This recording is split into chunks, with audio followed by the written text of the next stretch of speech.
Hi friends, welcome back to Reimagining Our Faith.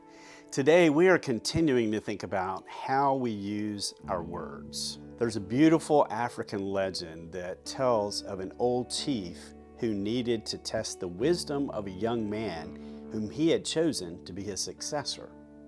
So the old chief asked the young man to prepare two different meals for him. The first meal should contain the very best ingredients life had to offer, while the second meal should contain the very worst. Well, on the appointed day, the elderly chief sat down for his first meal.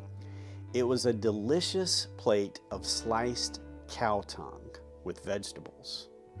Now I know for many of us, the words delicious and cow tongue probably should not be used in the same sentence, right? But bear with me, it's a legend. The chief ate the meal and was delighted.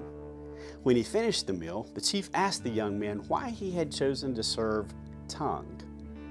The young man said, "Well, the tongue is one of the finest parts of our being.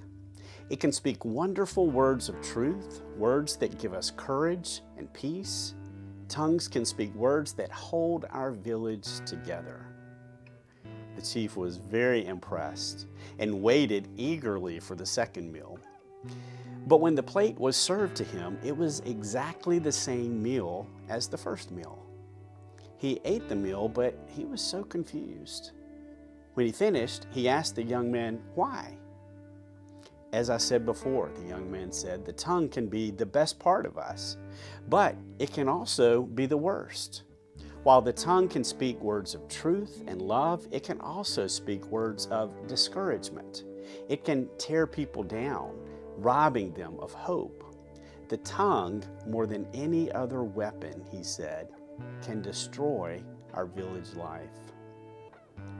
And the old chief smiled. He nodded his head, for he knew he had chosen wisely the next leader for their group. Proverbs 12, verse 18 reminds us, "The words of the reckless pierce like swords, but the tongue of the wise brings healing." Are your words gifts to others? Or do sometimes your words cause harm? Today, may our words bring healing as we seek to live for God and reimagine our faith.